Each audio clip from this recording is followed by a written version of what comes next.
before we kind of wrap up the evening, I want to introduce somebody else and bring him up here, and I'm going to ask him a couple questions, let him talk to you. And that is my brother-in-law. So I have my nephew here from Washington, and I also have my brother-in-law, Curtis, here from Washington. So can we give him a big old hand? We're giving him a hand because he's been married to my sister for 30 years. He deserves another hand. One more hand for that. And there we got a microphone there. But Curtis, I'm really proud of you and what you do every day. And maybe just tell us in a nutshell what you do every day. Yeah. Not about his sister. No. Yeah, not my sister. We don't want to hear about her. Up there. Eat the mic. Eat the mic. Okay. I work with youth community organizations. I work with drug courts. I do drug awareness prevention work. I'm one of 65 in the state of Washington as a prevention professional. And so that's what I do all day long. I work with a lot of community organizations. I work with city leaders and trying to make communities a better place to live in for families and raising kids. So that's what I do on a normal everyday basis. Yeah, so just kind of tell us, you're running across kids all the time, people, guys like us all the time. And a lot of times, guys are like, I got this. I got control of this. And then, the wheels are falling off. Right. I've listened to many stories. And I've listened to men of many different ages, many different backgrounds. And they would all say to me, I don't know how I got here. They would always say to me, this is not what I intended for my life to end up at. And they tell the story, and much like what Randy's was. And Randy, you spent some time at my house trying to get cleaned up, and I didn't understand what was going on at that time, and we struggled with that. But it showed up, if you listen to the stories, it showed up a little bit at a time, a little bit here, a little bit here. It wasn't overnight, that it ended up like that. And so it was in small increments, and then it ended up in a place and took them places they didn't want to be at. So what do you say to a guy? You do this every day. He gets paid to talk about this kind of stuff all day long. It's probably a little disheartening at times, huh? Very disheartening. Battling it and watching people struggle. At times and stuff, you want to, take them in. You want to do something. Rescue them. Yeah, you have that sense because in an environment like this right here, everything's good. Everybody, you can say anything you want to. I'm on the road. I'm going to do it. But as soon as they go back to that environment that they came out of, the struggles are facing them. And that's what's disheartening. Either from kids that I talk to in middle school to where that mom and dad are using, they've got the kids selling the drugs, they're going back into that place. And what you say to them has little validity to it because you're sending them right back into that environment. And so then you think you're losing ground. And you just say, no, you just stay right here and you'll be okay. So what would you say to a man here tonight that is,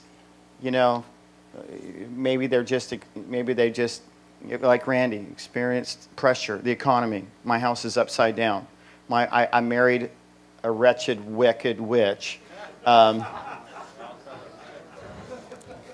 What are you going ooh about? I talked to some of you about your spouses. You married the wrong woman. Okay. What I mean is, it's like, how did I end up with this life, like you said? There's one more aspect that I always hear, and I don't know if you've ever heard this, but most of the stories that I've heard have always started with, I had these friends, or I had this friend. Right. Right. And it's another key element, is that every statistical data shows you that a young kid is going to try their first drink, smoke their first cigarette, light up their first joint with their best friend. There's where it starts. You're hanging around people that you know or you're acquaintance with. And there's where it starts. And if I could say one thing to people, that friends are really important to us. We like hanging out with people. We're social creatures by nature. And if we choose the wrong friends and they don't support you in the positive direction that you want your life to go to, I would ask you to change friends. It's not an easy thing. I'm not telling you that it's an easy thing, because friends mean everything to us. That's just what we are. But if we could control the environment, and that's a whole other story about the environment in which we live in, I would say change the environment. If you just added one person, and I'm assuming that you could go to anybody in this room right here and add that person to your life, and you adhere to that person, your life would change dramatically if you did that one thing. Okay, so let's go back to the Wicked Witch of the West. Okay, right. Your house is upside down. You know, your wife is having an affair. You know, things are not going well, whatever it might be. Pressures, and you feel yourself slipping. You feel yourself sliding. What's some things that you would say to a man? We're all different, and I don't want to paint a brush and say that it's the easiest thing to do. But I think that if you got involved with someone or an entity that took your focus out of that situation for a moment in time to where you could share that with somebody, that you could hear yourself talk, that you could work it out inside your head. I've talked to many people. You can hear them when they're telling their story, and they're saying this is bad and this is upside down and this, you know, all this is going wrong. All of a sudden, you could see a light come on. As soon as they hear themselves paint the picture of their lives and they don't know what to do with it, all of a sudden a light comes on because they heard themselves tell their story, and they're going, wait a minute.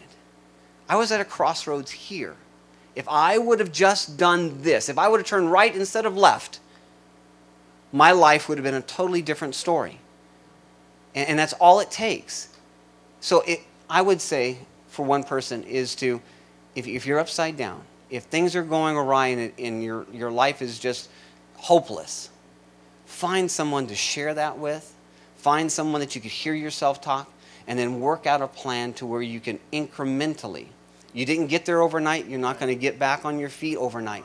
It's going to be incrementally. Hard, very hard. Is it going to be seemingly hopeless to dig yourself out of that hole? Yeah, it's going to see that way.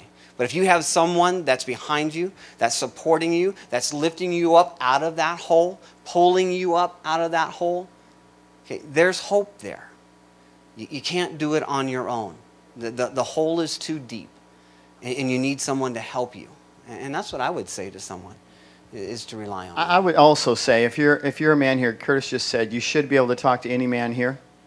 If you're not a man that can be trusted, if you can't keep confidence, then when somebody comes to you and tries to say, hey, would you keep me accountable? Just go ahead and man up and say, I'm a liar, I'm a backstabber, and I'll, you know, I can't help myself. I'm a gossip. Just do them a favor and let them know that you cannot be trusted. Honestly, do that. Let them know. Yeah, you're not because this is real stuff. That's what I mean. Yeah. This is real stuff. And keep someone's confidence. And allow them, you know, because there's power in agreement. The Bible tells us that. But I can tell you this. I believe that the vast majority of this men in this room can be trusted. And that you need to just say to someone, man, I'm struggling with something. This is something that's going on in my life. Would you pray with me? Would you be in agreement with me? And the Proverbs says this, there's many friends who play at friendship. Guys, we don't want to be the kind of guys that are known for playing at friendship. What does it mean to play at friendship? It's when you need them the most, you find out that they were just messing around. They were not real friends. And we want to be the kind of men that we don't play with friendship. This is real stuff. Why? Because people's lives are in the balance. People's lives are changed by this stuff. So fantastic, Curtis. You're awesome. Love you, buddy. Congratulations, 30 years of marriage. And thank you for being here.